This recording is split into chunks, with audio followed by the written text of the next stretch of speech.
പശ്ചിമേഷ്യയിൽ ആക്രമണങ്ങളും ആശങ്കയും അവസാനിക്കുന്നില്ല. തെക്കൻ ഇറാനിൽ അമേരിക്ക നടത്തിയ ആക്രമണത്തിൽ 7 ഇറാൻ സൈനികരാണ് കൊല്ലപ്പെട്ടത്.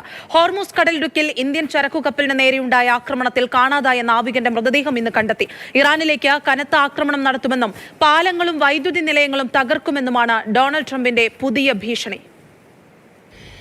ഇറാനെതിരായ അമേരിക്കയുടെ നാവിക ഉപരോധം പ്രാബല്യത്തിൽ വന്നതോടെയാണ് പശ്ചിമേഷ്യ കൂടുതൽ ആശങ്കയിലായത്. ഉപരോധത്തിന്റെ ഭാഗമായി ഹോർമൂസ് കടലിടുക്കിൽ അമേരിക്ക 20-ലധികം യുദ്ധക്കപ്പലുകൾ വിന്യസിച്ചു.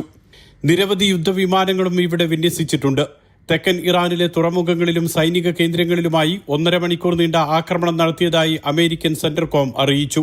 അമേരിക്കൻ ആക്രമണത്തിൽ 7 സൈനികർക്ക് ജീവൻ നഷ്ടപ്പെട്ടതായി ഇറാനും സ്ഥിരീകരിച്ചിട്ടുണ്ട്.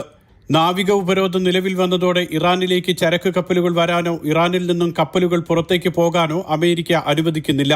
ഇറാനിലേക്ക് വന്ന 2 ചരക്ക് കപ്പലുകളെ അമേരിക്ക തിരിച്ചയച്ചു. ഹോർമൂസ് കടലിടുക്ക് അടച്ചെന്നും അമേരിക്കൻ സേന പിന്മാറാതെ ഒരു കപ്പലും കടത്തിവിടില്ലെന്നുമാണ് ഇറാന്റെ നിലപാട്. ഞായറാഴ്ച ഇന്ത്യൻ കപ്പലായ ഗാലക്സിക്ക് നേരെ ഇറാൻ നടത്തിയ മിസൈൽ ആക്രമണത്തെ തുടർന്ന് കാണാതായ നാവികന്റെ മൃതദേഹമാണ് ഇന്ന് കണ്ടെത്തിയത്. പൂനെ സ്വദേശിയായ മറൈൻ എഞ്ചിനീയർ ഹെറബ് കർമാർക്കറുടെ മൃതദേഹമാണ് ലഭിച്ചത്. ഹോർമൂസിൽ UAEയുടെ ഇന്ധന ടാങ്കറുകൾക്ക് നേരെ ഇന്നലെയുണ്ടായ ആക്രമണത്തിൽ പരിക്കേറ്റ് UAEയിലെ ആശുപത്രിയിൽ ചികിത്സയിൽ കഴിയുന്ന ഇന്ത്യൻ നാവികരെ കോൺസുലേറ്റ് പ്രതിനിധികൾ സന്ദർശിച്ചു. ഫുജൈറ, ഗോർഫുഖാൻ എന്നിവിടങ്ങളിലെ ആശുപത്രികളിലാണ് ദുബായ് കോൺസുലേറ്റ് അധികൃതർ സന്ദർശനം നടത്തിയത്. ഇന്നലെ രാത്രിയും ഇന്ന് പുലർച്ചെയുമായി കുവൈറ്റിലും ബഹ്റൈനിലും ഇറാൻ ഡ്രോൺ മിസൈൽ ആക്രമണങ്ങൾ നടത്തി.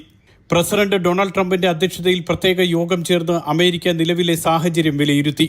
അടുത്തയാഴ്ച ഇറാന് കൂടുതൽ കടുത്ത ദിനങ്ങളാകുമെന്നും പാലങ്ങളും വൈദ്യുതി നിലയങ്ങളും തകർക്കുമെന്നും ഡൊണാൾഡ് ട്രംപ് മുന്നറിയിപ്പ് നൽകിയിട്ടുണ്ട്. Mathrubhumi news, Dubai.